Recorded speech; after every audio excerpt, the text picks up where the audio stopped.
Well, hello once again, and welcome to Full Course Yellow, our weekly get-together where we just chat about motorsport and all sorts of wonderful things.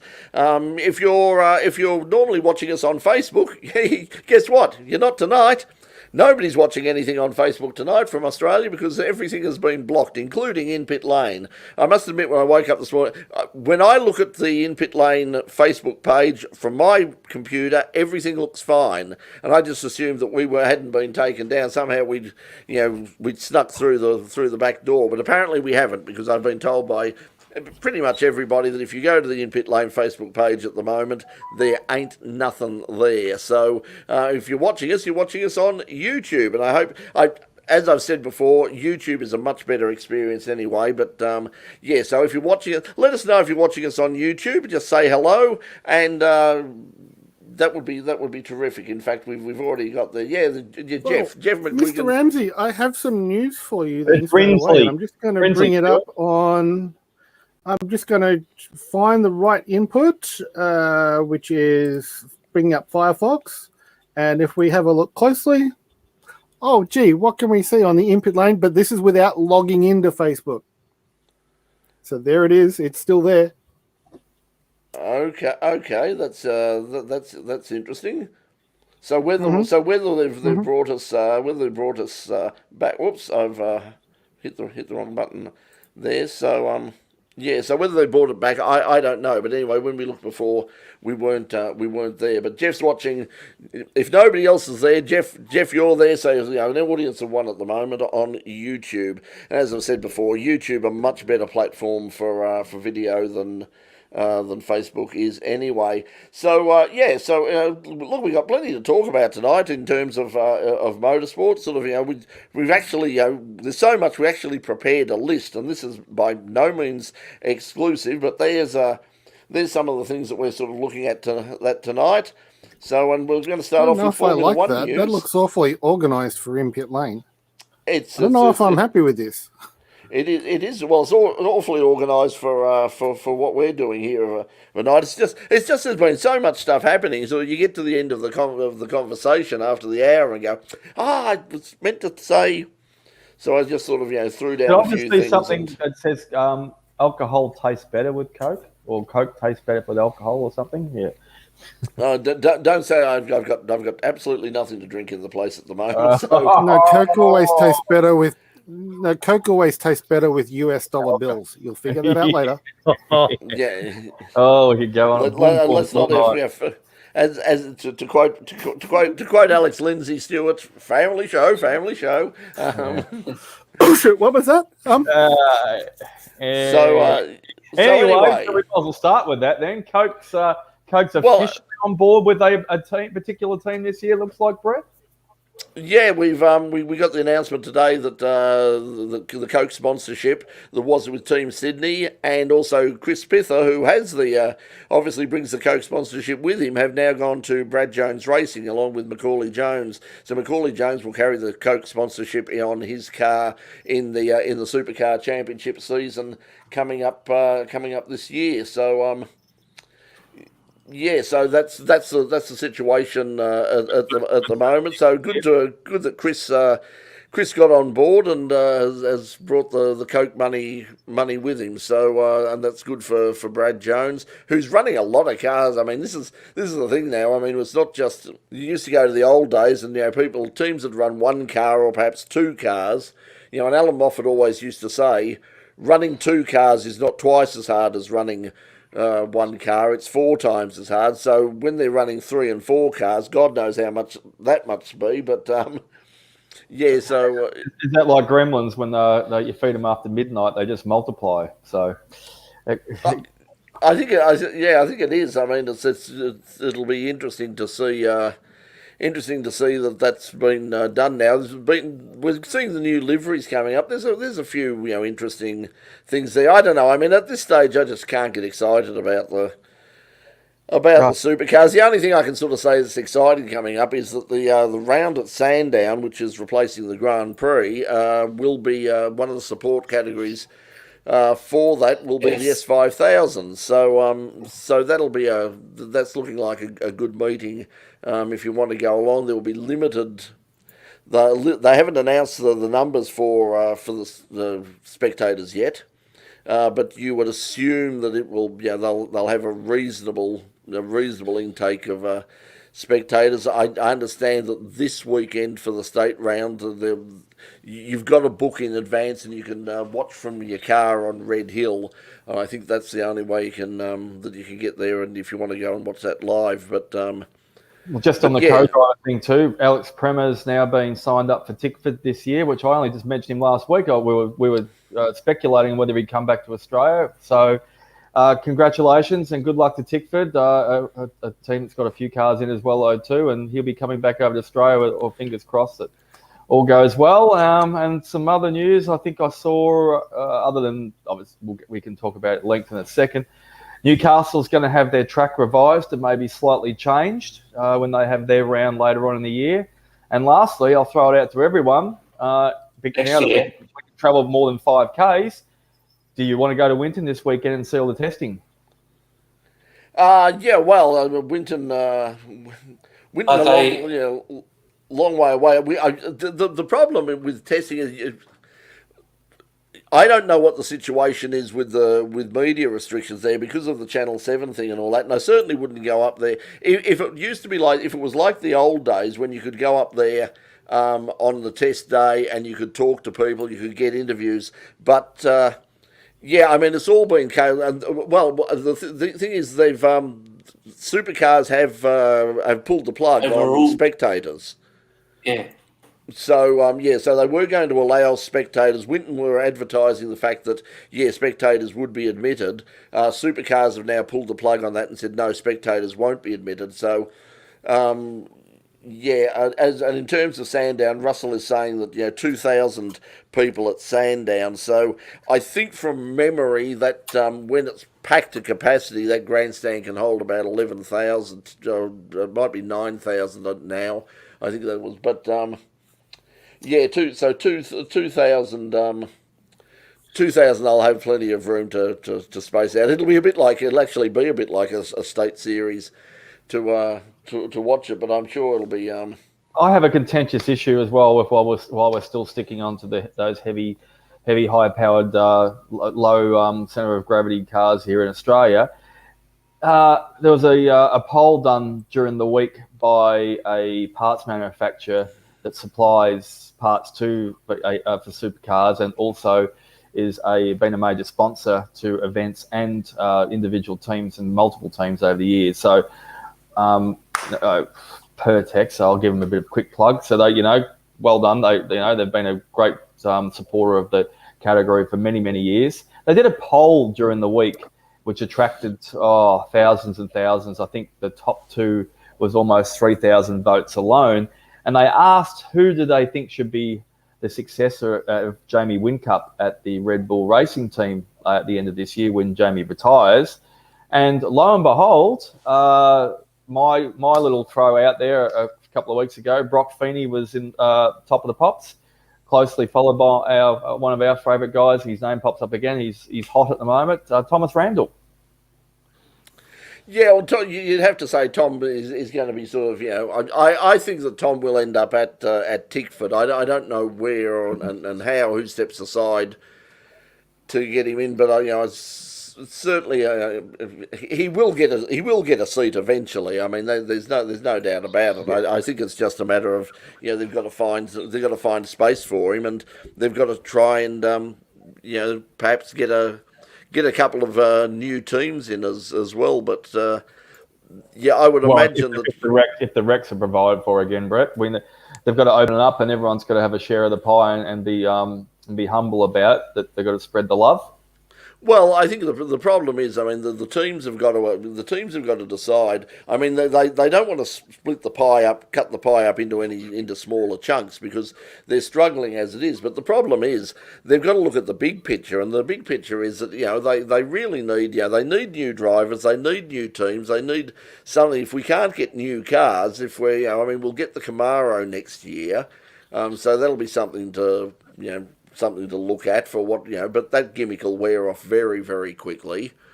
And we'll have the Mustang for God knows how long, and And Doc, you were saying that we're talking about the supercars today have put out a tender for the to supply the bodywork for the Gen 3 cars, and you found something interesting in that tender document in terms of that it might just be the way they've written it, but it looks like supercars have sort of given up on the whole idea of getting any extra manufacturers in. Well, it was not just in the finer print; it was also in the press release document associated. So they mentioned it twice. That I think on memory they've asked to supply a tender. So I was thinking get together with Stuart and we'll get financial backing from you three guys across the top of the screen there, and we'll supply from next year for the Generation 3 car. So mainly all the body parts, the cladding, the bonnets, the panels, the guards, etc. There's a lot of those straightforward components that hopefully shouldn't move a bit when they drive around a track. And then there's all the other parts like suspension and components and axles and uprights, and I suppose even down to the nearest headlight. So they've put out a tender to manufacture. Now it's been well known that 888 had a huge influence on the series in the last few years and were able to sustainably make money out of it because they were able to charge all the teams for every component for the Holden side of things in the Gen 2 car, and they stipulated what price they're going to say. So whether it be Brad Jones wanted to buy a guard, or Team 18 needed a guard in Sydney or something like that, they said, $5,000, and they had no choice. They had to buy them because that's what fitted the cars, and they're a specific part for that particular motorsport. So they put out 2 tender processes for each of those, with an indication they'd like someone to take on both categories, if possible. Also, in the finer print in the areas, they have said they would like the manufacturer of these parts that win the tender to hopefully manufacture not just one manufacturer, one category, say a Ford, but both Ford and Holden, preferably both. And they said for both manufacturers. Now, I'm thinking, is that an error like you just said, Brett, and they're not thinking concisely about, the future of the category, or they're conceding defeat and saying, well, look, there's only going to be Ford and Holden. And this tender goes all the way to 2025. That actually opens the door up for a slightly different process where the chassis, the roll cage, everything underneath is identical across all of the cars with a different motor, hang different body panels on it. So that body panel could look like anything. What if Mercedes wants to come back in? Do they say the supplier that's already supplying that to only the 2 manufacturers and the 2 garden varieties? This is specifically for the bodywork. I mean, this tender is for the bodywork, and it says that they're looking for someone to supply for both manufacturers. They're not saying, any. I would think that it is probably just the way that they've written it, and that doesn't exclude, because you would think and you would hope that if, in the unlikely event that somebody, a Toyota or Hyundai or somebody, puts their hand up and says, we want to get involved in this, you would have to think that they're not going to turn around and say no, you can't, because they need all the extra marketing dollars and eyeballs that they can get, and so they're not going to knock back anybody. So I think it's probably just the way they've written it. But if that's what they mean, they may well have. It might be like their grand international vision.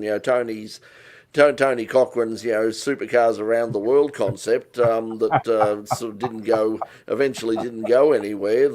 He still believes in that. He does, and to his credit, as I said at the time, I mean, Tony did probably one of his first ever interviews when he took over and sort of reinvented touring cars and called them V8 supercars and all that. He came in. It was our second series at Optus Vision. And he came into the studio and he said things like, we're going to have street races, supported by, big street races through the streets of major cities in Australia, supported by governments. We're going to have international television and international races. At the time I went there and said, as if. To his credit, he did pull it off. I mean, they weren't wildly successful, the international races at least. But pretty much what he said he would do, in the main, he did do. Yeah, and I wasn't mocking him. I was actually probably celebrating in enthusiasm. So, yeah, he breathed a whole new life. But the current management the current management have ruled it out now, and to the point where they've gone to the FIA and said we don't want to be an international category anymore, because I imagine that there was some money changing hands somewhere in terms of some sort of license fee to be an international, and they've gone, as Jeff's saying, can't we bugger off supercars and adopt international GT3 as our Look, I think that's probably going to.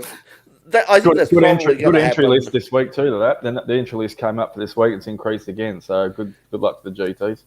Yeah. So GT3. I mean, it's and it's taking off. It's now IMSA have basically said they're not going to run the GTE Le Mans cars anymore. The ACO Le Mans regulations. They're going to basically just adopt GT3 regulations. The DTM have adopted GT3 regulations. There's a whole bunch of new teams moving into Super GT.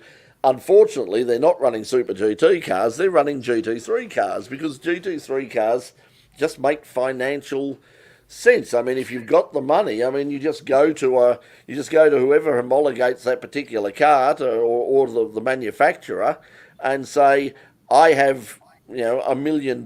Can you please send me a Lamborghini or an Audi or a Mercedes or a Ferrari or a Porsche?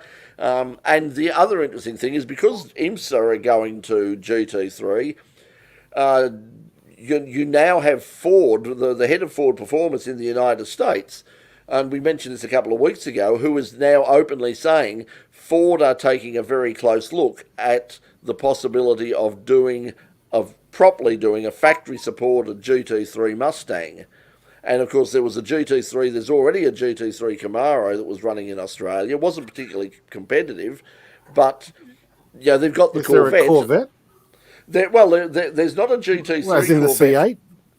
Yeah, well, there's not a GT3 Corvette at the moment. However, once again, because IMSA are moving, Corvette have said, or General Motors have said, we've now got to, we've got to have a look. If we want to continue running in the North American Sports Car Championship, the only alternative, if we want to run a Corvette, we have to build a GT3 version. Now, the problem is, they don't want to sell a GT3 version. What they want is they want to build a GT3 version, race it themselves, and not make it available to anybody else. That's not the way GT3 is supposed to work. That's when Stefan Rattel and SRO came up with the homologation and the ideas for GT3. The whole idea was that you would make a number of them and they would be available to anybody who wanted to buy them. So, available. There are 52 different chassis available for use for GT3. The bottom one there is the McLaren 720 GT3, Aston Martin, Porsche, Bentley, Nissan, Honda, Toyota. So it is a true international class. And when we scroll down, this is just the Wikipedia page. Here is the championships that allow GT3 cars in them. So there's a plethora. You can go anywhere around the world and you get somewhere. I see your point, Stuart. There will be at least 20 plus championships you can go around the world to and compete in. And look at that, Australian GT Championship. And the interesting thing about that is the Australian GT Championship is now, of course, managed by SRO. So they are now a part, and it's part of it's the GT World Challenge Australia. It carries the global sponsorship, which is from AWS, Amazon's cloud. No picture of the Maserati or the Ford VDS. The one at the top. This is the very first car to be. There's another one. There's about the very first car to be. There is. There's GT3. Yeah, I mean, a lot of these cars have lapsed in terms of their the Viper is no longer the homologation was rescinded on the GT3. Just go back to the Morgan quickly there, Stuart. That's got an old style looking. There you go. Yeah, the Aero is a pretty competent car. That raced at Bathurst in the 24-hour when they had the 24-hour race there. But I don't think it's. Don't think there is the Not, Viper, but they're still yeah, I'm racing just it in looking at some things in the photo next races. to the Viper and wondering if that's a familiar face. What's that?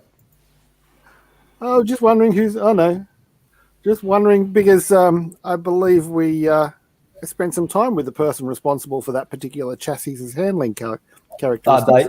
They had a mullet like that one. Many years ago. No. Yeah.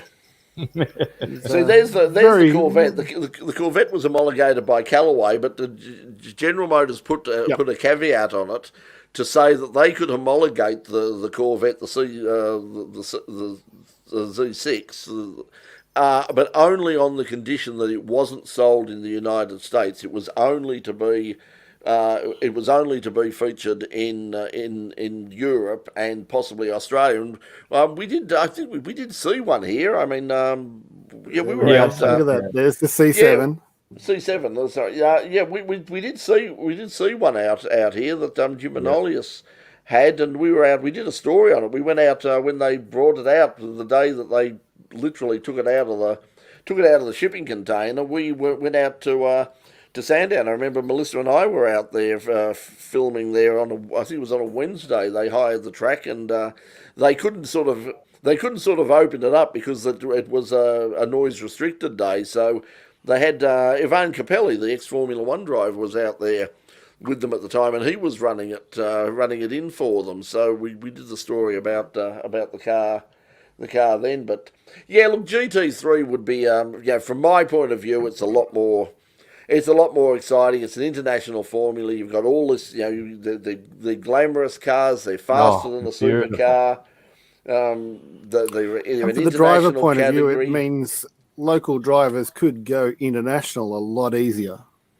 Which is what's going to happen now. I mean, we've already seen Triple Eight. We mentioned, I think last week we mentioned the fact that Triple Eight are going to run a car in the Asian series, the GT Asia series, and Shane Van Gisbergen, the Merc, and Shane Van Gisbergen will be the co-driver, and I imagine there'll be a number of Australian co-drivers and teams with that, and they're going to run a round of a combined Asian and Australian round later on in the year, where possibly at the Bend, and that's another thing that's going to come because we've also. Because of the whole COVID situation, the Asian Le Mans series is only running over 2 weeks. They're running 4 races, 4-hour races over 2 weeks, one after the other. So last week was in I think in Dubai, and this week is in Abu Dhabi, or vice versa. No, I think it was last week was Abu Dhabi, and this week is there. But anyway, whatever. One of those Arab countries. I'd be happy to be stuck in quarantine for 14 days in the Bend. Anyway, that's a whole nother killer. Yeah, but Asian Le Mans series have already told anybody they've been on with Marshall Pruitt's podcast, I think, and also with Midweek Motorsport with Radio Le Mans and Radio Show Limited with John Hindhoff, saying that they definitely want to come back to the Bend. They really enjoyed it, and it's just at the moment because of all of the chaos, they really didn't get. But they will be back. So the Asian Le Mans series will definitely be back at the Bend. Certainly not this year, but probably next year. Got stuck at the Bend for 14 days. Sam, you're my personal waiter. Bottle of vino over here, please, my dear chap. And it's stuck. And I would love it because he gave me a tour of a few cars last time I was there. Sam, could I have another look around the garages, please? Come on, Sam. I'll give you a glass of my wine while we go for a look. The only negative about spending 14 days quarantine at a racetrack would be running out of tyres. They do a lot of go-karts over there, so you could burn up, you could smash a few of those to bits if you wanted to.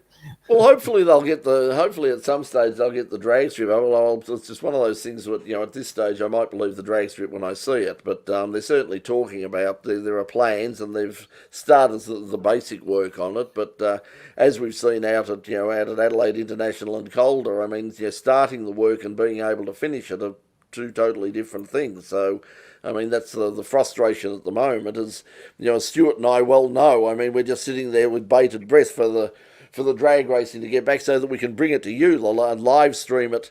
And we're just waiting to be able to get that opportunity. But at the moment, both of the tracks have had major modifications. But there's just a few issues involved on getting it all signed off, and that's a very frustrating delay for everybody at the moment. So, but hopefully, we're keeping our fingers crossed that before our next season of In Pit Lane finishes, sometime at the end of May, we hope that we will be back at a drag strip somewhere, whether it's Cold or Adelaide or both. We want to be somewhere. But anyway, yes, let's talk Formula. Let's talk Formula One now. I think we've given more than enough time to supercars. Absolutely. I was just sorry if I'm looking left. I'm just watching the Australian Open. Of course, Djokovic is taking care of the So he's up 2 sets and even in the third, but he's pretty dominant. Yeah, Formula One. Hang on. Who does Djokovic drive for? Because I don't know who that person is. Peugeot? Which team does he drive for? Peugeot. Yeah. Okay. It's on his shirt. It's got written on his shirt. Okay. Peugeot. He does. He's got a. So he's a Le Mans driver. Okay. Yeah, he's probably going to drive. Yeah. He's got a PSA. His sponsorship has PSA and FCA are now all one company, so I can barrack for them because they're a Stellantis company. I'm actually not joking. He has got Peugeot on his bloody tennis shirt. I'm not. That's the truth. Speaking of which, well, somebody who doesn't have Peugeot and he doesn't have Renault anymore on his shirt is Daniel Ricciardo, and McLaren have unveiled their at least the initial car for the 2021 season, and also both Lando Norris and Daniel Ricciardo have driven the car just in filming, so they haven't done any sort of any sort of laps in any great. Yeah, he did yesterday. I think last 24 hours. He can't. They can't. They're just doing. They can't do actual testing. They're just it's filming. Yeah, it's all just media. It's all just media stuff.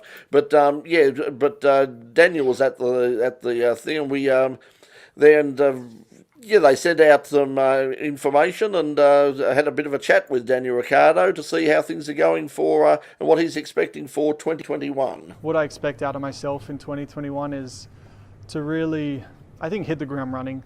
Naturally it does take some time to learn, a new team, a new car, but I guess I'm going to be hard on myself not to give myself too much time, and I think with Renault I was the same. I really wanted to be there by Melbourne, that first race, but naturally it did take a bit of time. So I don't want to be naive, but I also want to just make sure that I'm just leaving kind of no stone unturned and really make, by the end of the year, feel like I've had a big contribution to the team, moving forward and closing the gap. It's crazy to think, this is the 11th season that I'll be starting in Formula One. It goes quick, but I certainly, even though that sounds like a long time, I certainly still feel, let's say, young and energized, but now with the benefit of all that experience. I think as well, making the change from Red Bull to Renault, that was only a couple years ago, so now moving from Renault to McLaren, I feel like kind of what I learned through that first change, that will also help me with, let's say, this second change now, and what I learned in the seasons of Formula One. And I think it's really just I'm so motivated to get going and to race, and I think naturally all these things I'll just bring with me to the racetrack now and bring that enthusiasm as well, which hopefully the team really feeds off. Yeah, with Lando, it's another new teammate for this year. So this is now into his third season with the team. So it's funny, he's I think we're 10 years apart, so I'm obviously a lot older, but in McLaren terms, he's a lot older than me.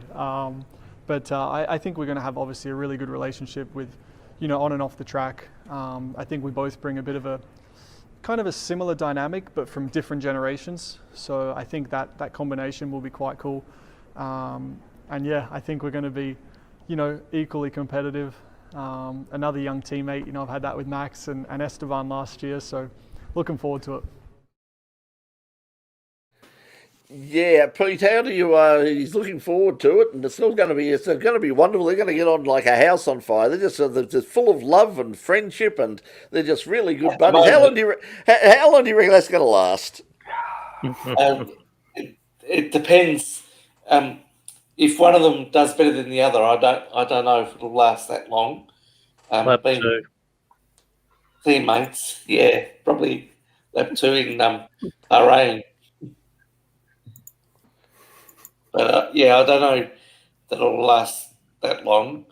But I don't know. Yeah, they could have a good working relationship. They do when they're on opposite teams in press conferences and things.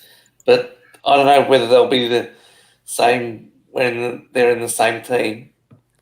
Yeah, it'll come down to the first time one takes the other out, or at any stage sort of if at some stage one or the other like say Dan gets the message Daniel, Lando is faster than you. Message coming over the radio, or vice versa. Yeah, he might not be as they might not stay as friendly because, as they say, first rule of Formula One is the man you want to beat the most is your teammate, isn't it? I'm just surprised on where you found that footage from, Brett, because my understanding was that Daniel's got a great understudy if he clashes with Lando, because his nephew, I think, did the press conference for him, didn't he? It wasn't about... Daniel didn't even show up. I think it was all about his nephew on the screen. That's what I saw anyway. So did you catch that bit? He stole the show, apparently. No, I didn't see that. Oh, you didn't... Oh, geez, that was the part that made headlines. McLaren unveiled his new car. Ricciardo's nephew steals the show. Oh, I'm surprised you didn't... Okay, yeah. Because... They had a big a sheeted screen behind on a obviously projector behind. Obviously, Stuart saw it, and they had Daniel's nephew over in Perth out in the backyard or under the patio, and he was wishing Daniel all the best for the season. So no one could get a word in, and everyone was having a good old cackle.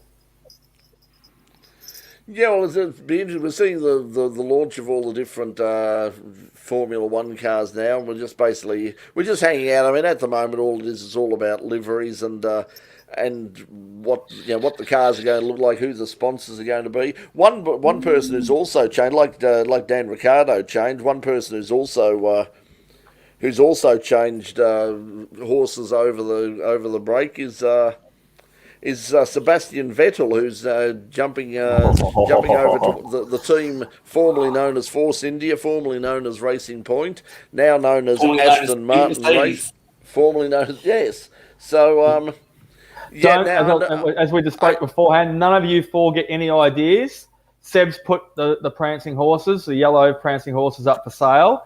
I have got first dibs on every single one. If I don't like it or it's not up to my standard, hence down the bottom there, wanting to buy proof of purchase, you get slops off me. I want to see proof of purchase. I want to see receipts from him as well too, that he has actually bought the damn thing. So Stuart, thank you very much for the Tom Hartley Jr. website, where it looks like 2 of them are gone already. Jeez, I knew I've got to be quicker.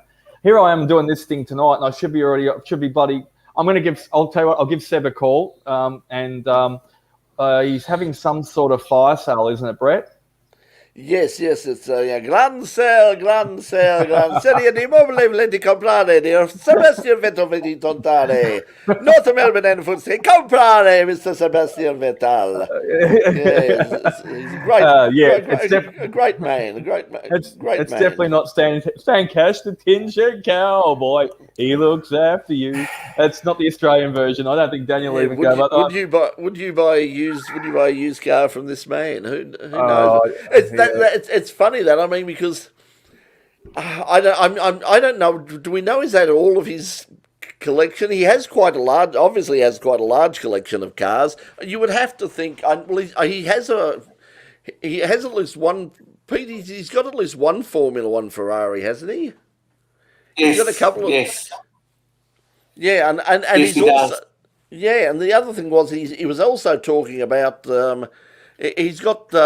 He bought a Williams. He bought a Williams a short time ago. One of the old Nigel Mansell Williams. I think he's got Nigel Mansell's Red 5 Williams.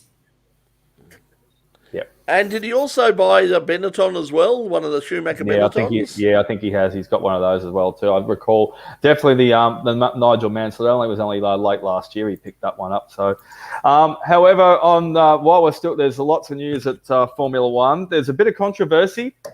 Alpine and Mercedes have decided. I don't know who got in first. I don't know if there was any backdoor deals with trench coats out the back.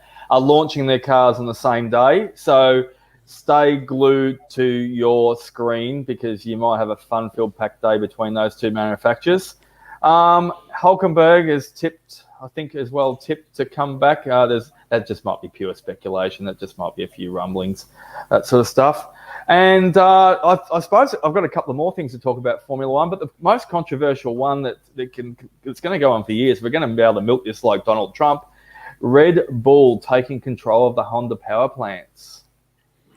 Yeah, well, it was always going to be. They were in big trouble because they had to, didn't they? I mean, yeah, that was always going to happen. Yeah, I think that was they weren't going to get they were never going to get the Mercedes engine. They didn't want the Renault engine. They weren't going to get the Ferrari engine. So under those circumstances, they really had no choice. They had to take over, and this helps. This helps Honda, doesn't it? What is the deal with that, Pete? I'm not sure what the deal is exactly, but the engine freeze actually helps them with that deal with taking over the IP of the Honda engine. But Honda were pulling out altogether. They'd set a date when they were completely gone from Formula One.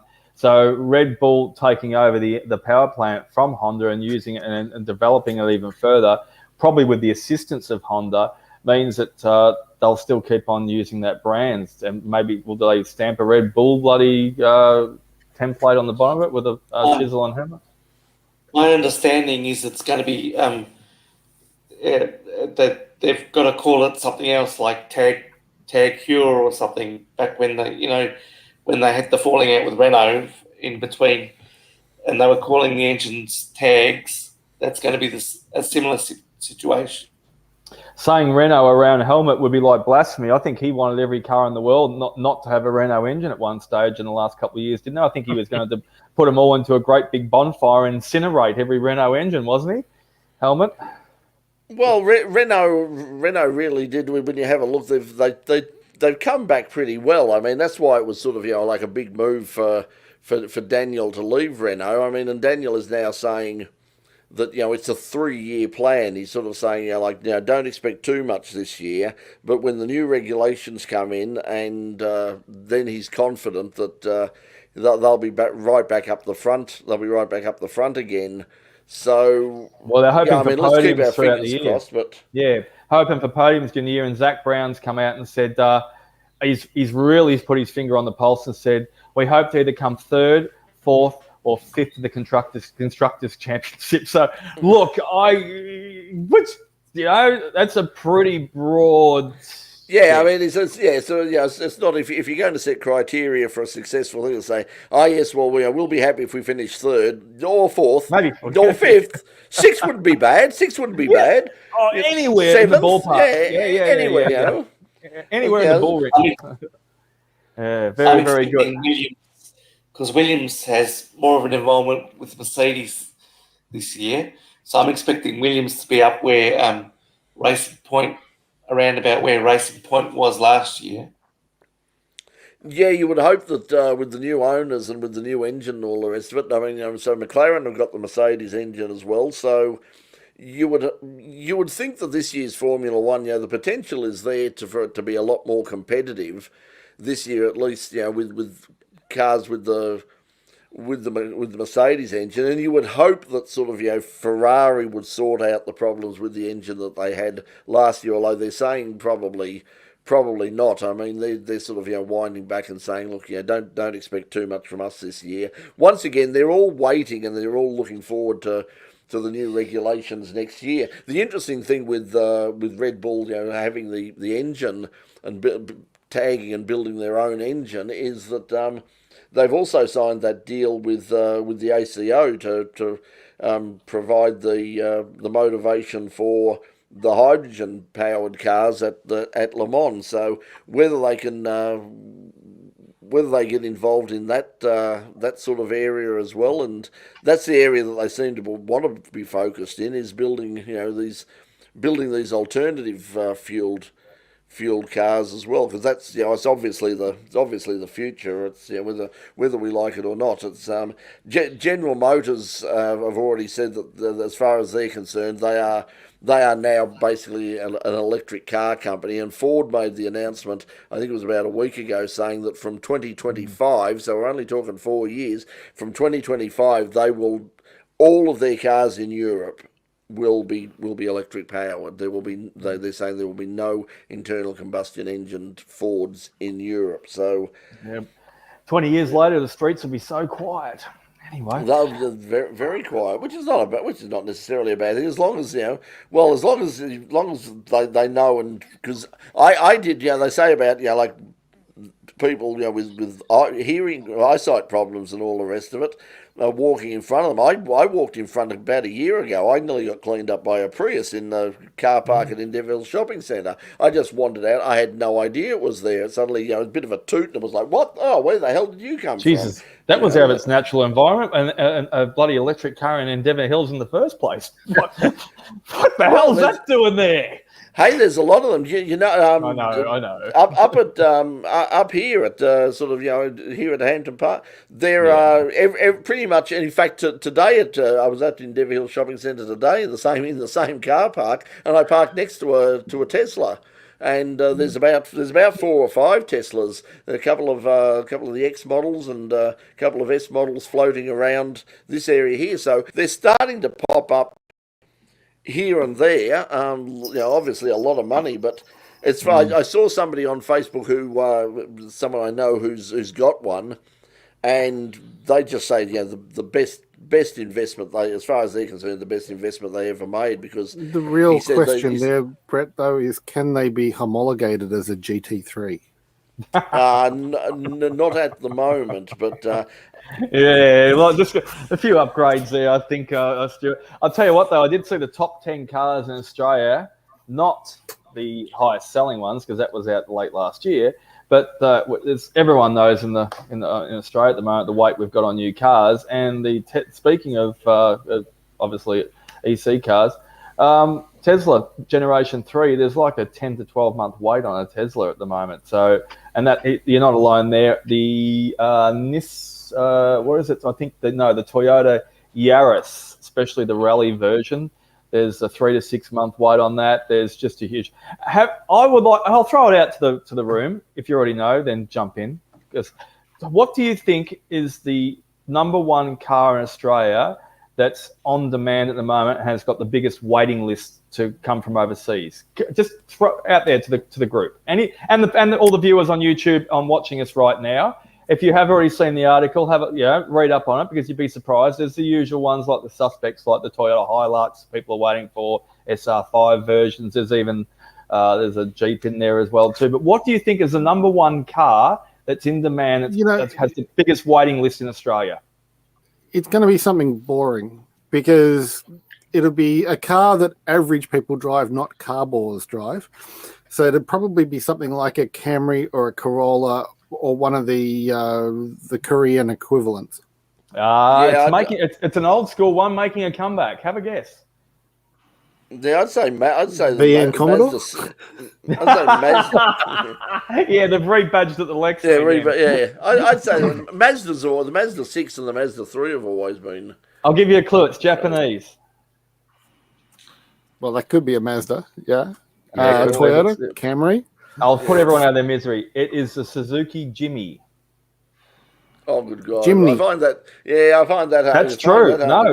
Because at the moment there's a huge waiting list, because they've come out with a new version of it, and they're $25,000, and they're a little SUV, and they can have an option. You can option them up to $30,000, and there is a massive waiting list on here in Australia. They've got the biggest. There's all the other usual suspects behind them thereabouts, but the number one they're waiting for at the moment is the Suzuki Jimmy.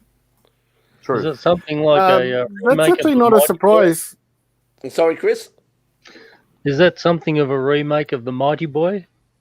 No, they had a Suzuki Jimmy, so it's a bigger version. It's an SUV, small SUV like a RAV4 or or a Kona or something like that. But obviously, they've hit the Billy budget $25,000 mark, and you can spec it up to 30, and it's cheaper than everybody else at the moment, and it's in demand. And that's going to be the. It's not a surprise when you think about it, because the Jimny, those little Suzukis have always been good value for money, and they've gone for a retro styling. They've actually gone away from the ugly styling that a lot of cars are heading into at the moment, and so that's going not to be particularly popular. aesthetic. It's better looking than a lot of competitors. The middle one is World War II Land Rover. See, if you look at the middle one, it says upcoming SUV. That's the one there. Yep, that's it there. There we go. Are you sure? Because I was pretty sure that this was the new one. Well, yeah, 2021, 2022. Sniper Battle 666 to Mr. and Mrs. 666, our son Sniper Battle. Sniper Battle 666 is saying that they are a 6 month wait from 2 years ago. So it looks like that they've been they have been a very popular car. I wouldn't have thought that in a million years, to be brutally honest. No, I didn't even realise they were still making them. Well, I can tell you from family history with a sister who had a Vitara that we mercilessly mocked as a 4-wheel drive car out off dusty tracks and what have you. She had no problems with it. Lasted 10 years with no major reliability issues and would just float across the same sort of loose surfaces where a Land Rover or a Toyota would just be bogged from the weight. That light. A bit like how he just floats across the surface like Brett does down at Carrum Downs Beach. The opposite way to the guy in Europe who was ice skating the last couple of days. I did see a comment about Steve Bradbury this week. It was 19 years to the day that he had obviously won. He's one of the greatest, gold medal at the Olympics, and you probably saw the same one as I saw. That name another Australian superstar in sport that was good on ice. And I think someone. Let's not go there.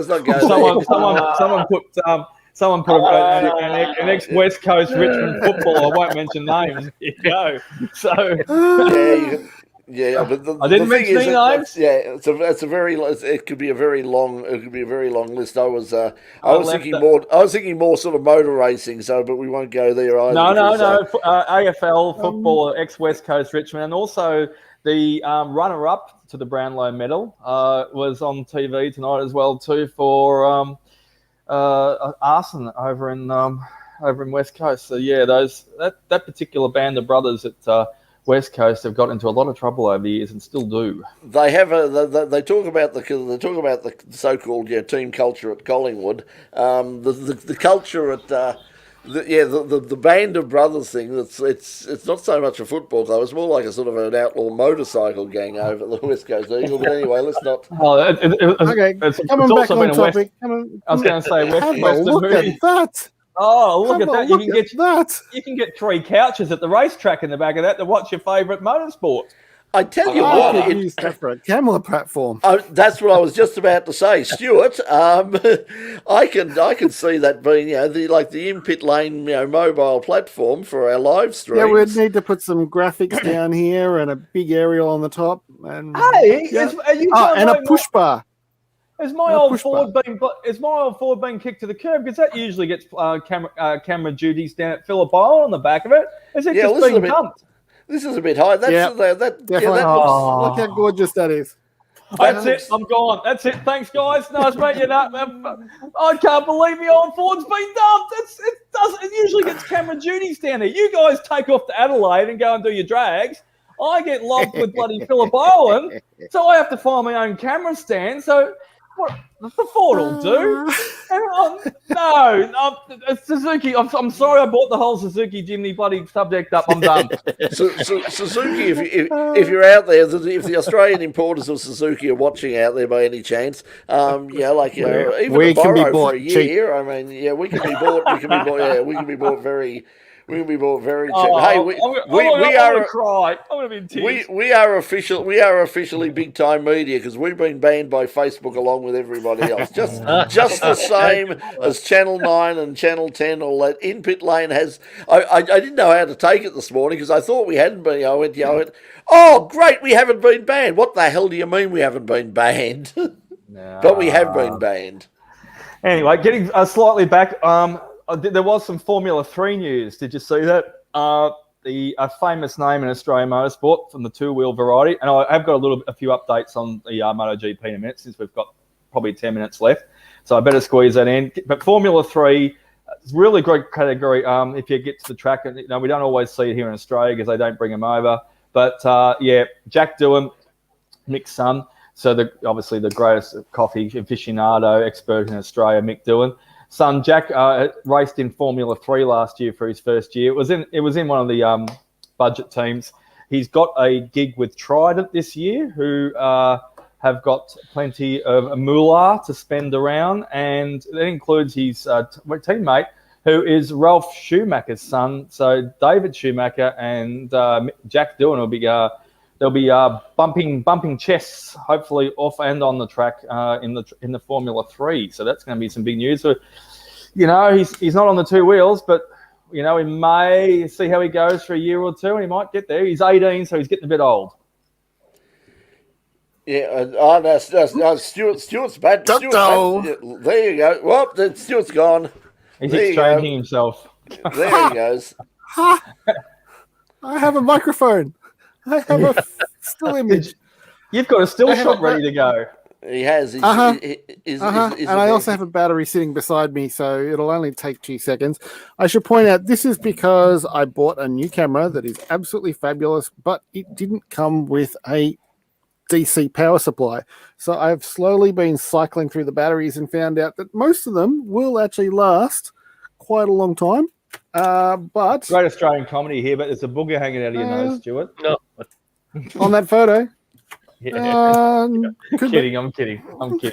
All right, while you're setting up and getting your battery organised and recharging yourself and putting some life back in yourself, MotoGP news in the last week. So Jack Miller and the Ducati team have unveiled their MotoGP bike for this season, 2021. They've also announced that that and the Pramac team, which Jack was formerly a member of for the last couple of years, the whole 4 bikes and the satellite team are getting 4 brand spanking new, state-of-the-art, equal factory bikes. So the brand new Ducati is to the whole 4 riders, which is fantastic. And Maverick Vinales, who I don't know who's paying who, are putting pineapples in each other's pockets, but Maverick Vinales has also weighed into the obviously the media circus and said, Jack is a threat this year and obviously a contender. And we saw that with the producer, but obviously his form, he's probably arguably unbeatable in the wet on his day. No one can get anywhere near him. That's how he's won his first MotoGP race a couple of years ago. But I think if he can, like all riders go with the starting of their career, Casey did it a lot, obviously, and there are other European riders that do it. They bin the bike a lot. As long as they get away pretty unscathed and don't have any long-term injuries, they learn from their experiences and they know how to push the bike to its limits a bit better.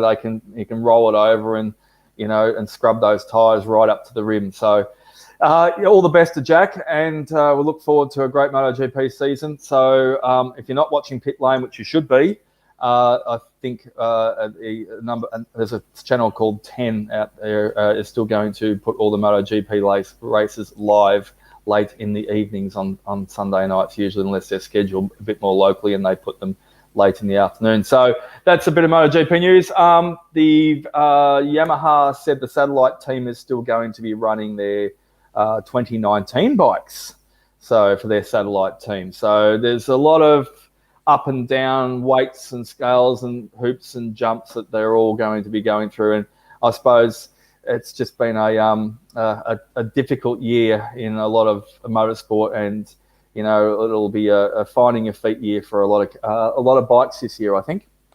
Yeah, as Paul's pointing out, also announced last week was the fact that, or earlier this week, I lose track of time under lockdown, but to me it's still 1989. So, but Red Bull is the naming rights sponsor of the Australian Moto GP down at Phillip Island. It's part of a sort of an international deal where it's a bit like the Heineken and deals, and also Rolex's deal with Formula One. It's basically they're the sponsor you have when you don't have a real sponsor. It's like, rather than go ahead and say we don't have a naming rights sponsor, I think it's basically they're the default that they fall back on. If they can't get a big naming rights sponsor, then Red Bull basically take over that spot for a bit of a bargain basement, bargain basement price. If you work for Australia Post, you can get a Rolex watch though. You can, or if you win the Daytona 24 hours like Scott Andrews did, that was that was a bit nasty. That was nasty. I'm sorry. That's a bump and run for the win. Oh, okay, let's go. Right. Go on. Explain it to our viewers, please. So if you're on a super speedway, you end up drafting, and you can use more of your available power to push the car forward rather than pushing the air apart. You run up the back of somebody else. Bumping in a straight line is considered fair, but bumping on the way into the corner is not fair play in NASCAR, and it causes the wrecks that we saw with the flames. Could have easily caused some serious injuries if it wasn't for the engineering that's gone into those NASCAR chassis. But to do a bump and run on the last turn of the last lap, it's not gentlemanly. On a serious note, I totally agree with you, Stuart. On a lighter note, that's why Marcus Ambrose left Australia, so he could do it overseas and do it legally, because when he came back to Australia, Greg Murphy would punch him in the bloody face. So I think the thing is, it was Daytona was like the 500 was a fascinating race. I mean, they're going to be back at Daytona again coming this weekend on the road course with the NASCARs, and James Davison, someone we've had on the show a number of times over the years. James is over there now, and he'll be racing on the weekend in NASCAR as well. And the last time he competed, that was I think at Indianapolis might have been, or he might have had a race after Indianapolis, but he's been very competitive on the road courses. He's been very competitive. So so he's back behind the wheel of a NASCAR. So there is some local interest, and the interesting thing again is, although they sort of dropped it last year, I believe that the deal has been done, and that Foxtel and KO will have all of the NASCAR races live. They had the Daytona 500 live, so I believe this weekend's race and other races will be live as well. So we get to see NASCAR again. But it was the 500 was a real effort. I mean, I got up early in the morning, I turned it on, and it was a rain delay, and about an hour, 2 hours later, they started, and then they stopped again. It was like, it just went on. In the end, I sort of said, they're not going to come back. I went out, and I came back, and at about 4 o'clock, I was seeing people, posting on Facebook going, only 10 laps to go at Daytona, and it's like, this has been going for 8 hours. Where'd they go? A bit like a cartoon. Also, we should mention we apologise to our viewers and our loyal fans that we're going to watch Nyora on Saturday just gone. Obviously, with what happened in Victoria was beyond our control. I know a lot of people. I was actually speaking to some locals. I went on a club run out there today, out to Nyora Way and Jindy and Nana Goon and that. We did a club run for half a day, and I was speaking to some locals out there at a cafe where we had lunch, and they were very disappointed they couldn't watch our live stream. So they do have power out there and Wi-Fi. So we're rescheduling for the 27th. I think Stuart and Brott and Stuart.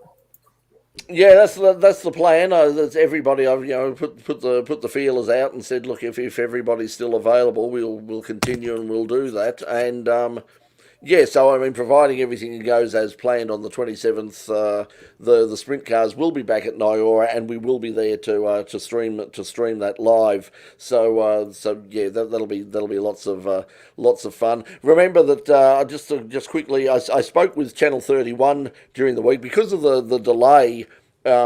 We had planned that the first episode of the new series of In Pit Lane would be the from Nyora, that we were going to do the show from Nyora and record some stuff there. Now, of course, because that didn't happen, we've basically got nothing for that show. Now, 31 have been really good, and they have put the program back a week or two. They've basically said to us, look, when you guys are ready, we're supporting you 100%. Just get out there. Unfortunately, there's really nothing that we can sort of film at the moment. We're looking to get out, but coming up in March.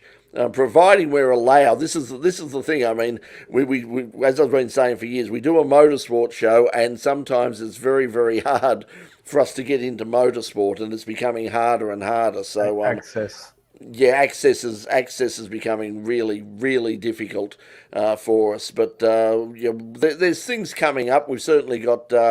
We know that Phillip Island Historic is coming up as well. We're hoping to get down there and do some filming down there.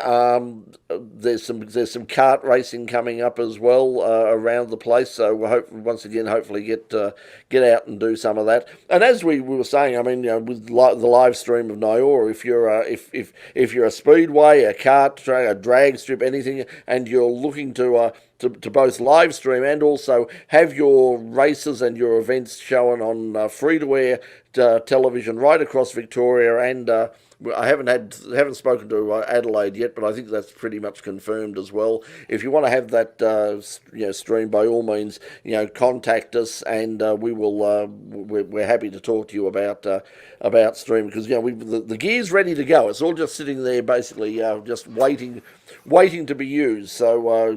Make use of. We're a resource. We've said this for years at the local level, that we are a resource that can be used by local motorsport. It's just just do it, and we can have a talk to us if you're running any events and you want them live streamed or even recorded. Let us know, and we can do that for you. There you go. There's a taste of what our technician and director can throw together, and all bunch of screens. Yes, that is.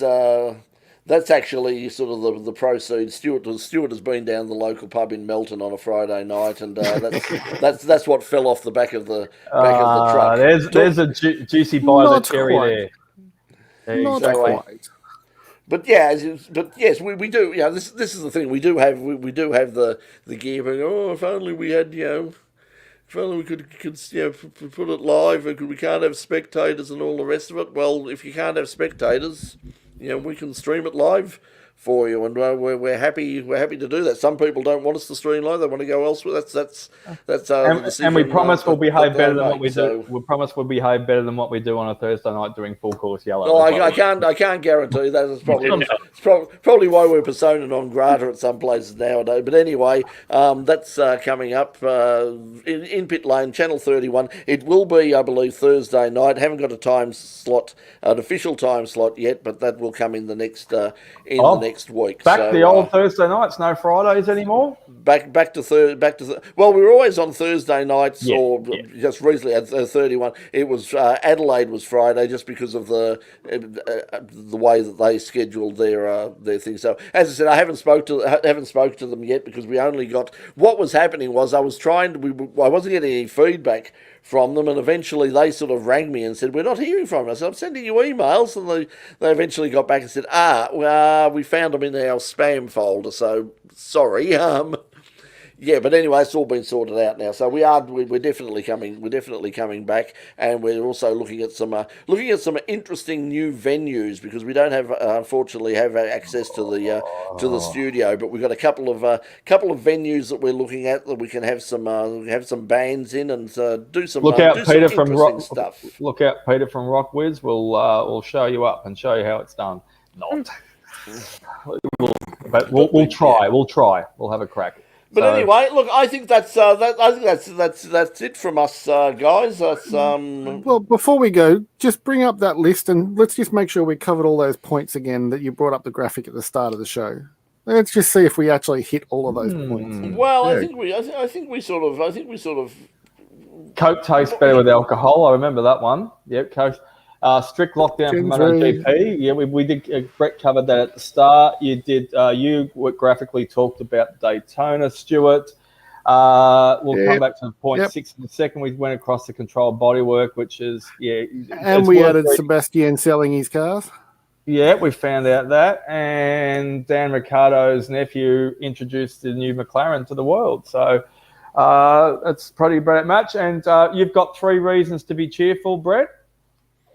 Yeah, reasons to be cheerful. Part 3. The people who know what that means know what it means, and they're all as old as I am. So thanks for watching. Thank you to everybody watching on the YouTube channel. As I said, we're obviously not on Facebook at the moment. Hopefully this gets sorted out. But as I've said many times, in terms of video. The YouTube platform is much better. It's the figures are more reliable, the quality's more reliable. Everything about it is as a video platform. That's what it does. YouTube is a video platform. It's a dedicated video platform, and it does that actually really well. So next week we will be back. And as I said, how long we continue this? As once we get back onto 31, then obviously we'll take a break from this because Thursday nights the actual show will be back. But whether we sort of do this on another night or find another way of doing it, we'll talk about it then. But at the moment, at least for next week, we'll be back here with another edition of Full Course Yellow here on the In Pit Lane YouTube channel, and perhaps on the Facebook page, depending on what happens there. So, Mark's got his knickers in a knot at the moment, having a fight with some of the politicians over here. We'll see what happens.